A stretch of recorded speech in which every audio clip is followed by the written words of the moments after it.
Hi everybody, Greg Storch here with Lion Enterprise, and I want to welcome you to the third video in the micro training series. This series is designed as a prep course for the upcoming leadership series called Effective Thinking, Your Pathway to Success. I hope you were able to catch the first two videos while they were posted in the Lion's Den. Just remember, these are only going to be in the Lion's Den for 7 days and then they go away. So let's jump into today's micro video, and I'm calling this one Prepare to Start Thinking Again. I know, it sounds a little silly, doesn't it? What do I mean by preparing to start to think again? I never stopped thinking. Well, it isn't so much the thinking again part that I'm focused on. It's really the prepare part. As I mentioned in the last micro video session, if you want to become a good thinker, a better thinker, you have to follow a process. And I gave you the 6 steps for you to create a life of better thinking. But what exactly is it that we need to think about? How do we think up the things that we want to think on? Well, today I'm going to suggest 5 steps that we can take to help find and mature good thoughts. Now, let me just caveat that this is just one way to do it, but it isn't the only way to do it. You can use this process or you can develop your own process, but just remember that it takes an effort to discover and develop good thoughts. I like to think about this process like working with a clump of clay. Your thoughts are the clay, and in order to make something out of that clay, you're going to have to really work on that piece of clay. So, using that analogy, here are the 5 steps to getting properly prepared to think. So first, we have to get the actual clay to work with. The clay is your thoughts. Where do you do your best thinking? Let me ask it this way. Where is the best place where you can be alone with your thoughts? Wherever that is for you, designate it as your thinking place. My place is when I'm running. I run several miles at a time, and I'm usually on the road for a good hour to an hour and a half.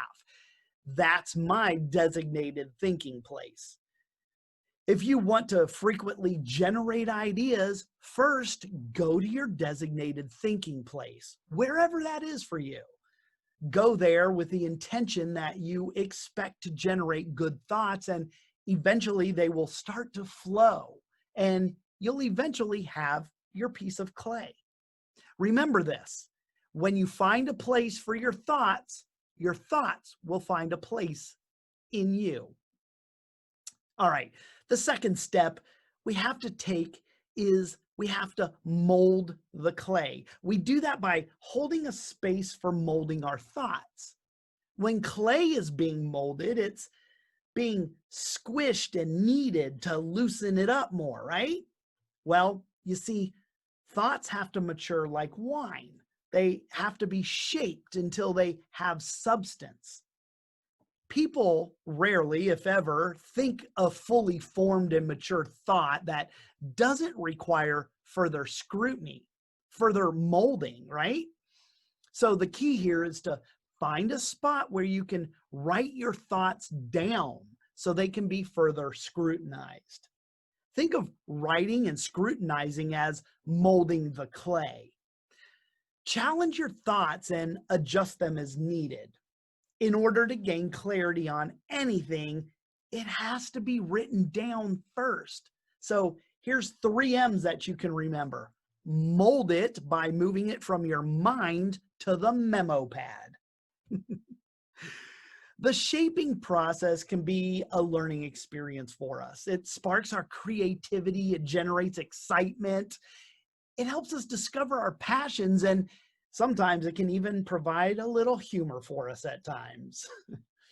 Molding your thoughts can be done almost anywhere you want, as long as you have the ability to write things down, and question them without interruptions. Now, the third step is to take that clay and stretch it. Finding the clay and molding it are just the beginning steps to making something out of that clay. Now, let me say that about our thoughts. Generating good thoughts and shaping them are the first two steps, but we can't stop there.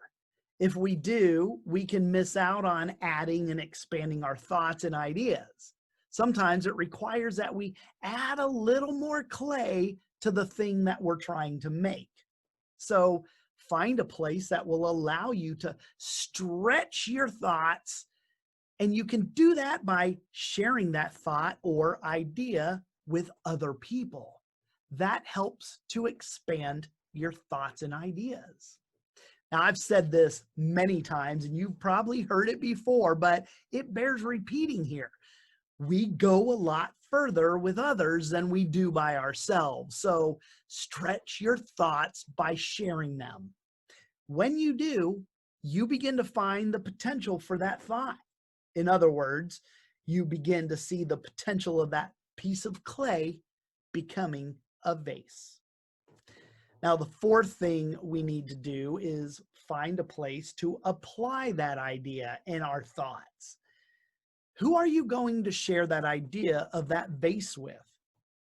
If you want your thoughts to really have the impact that they could have, you have to share them before you try to apply them. So start with yourself. You have to believe in the idea first. If not, you'll never land the ideas with others. And of course, you'll need to share it with the people who can influence other people. We call those key players, right?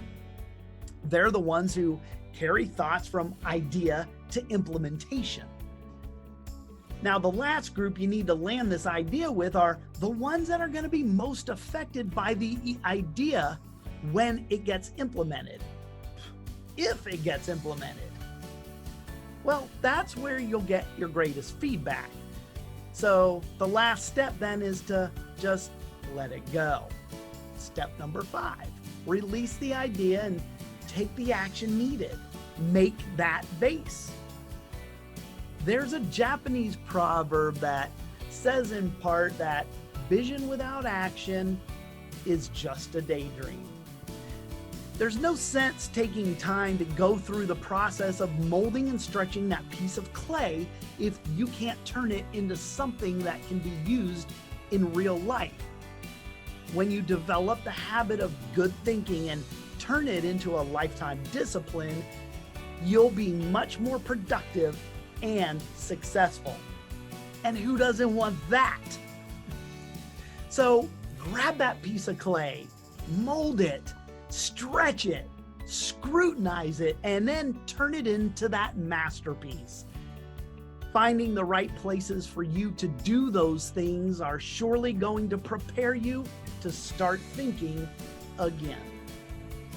There you have it, folks. That's the third micro training video for you. I'm going to leave it up here on the Lion's Den group page for the entire week. And I'll post session 4 next Wednesday, July 1st. Until we meet again next week, remember, be powerful, but stay poised just like a lion. Bye, everybody.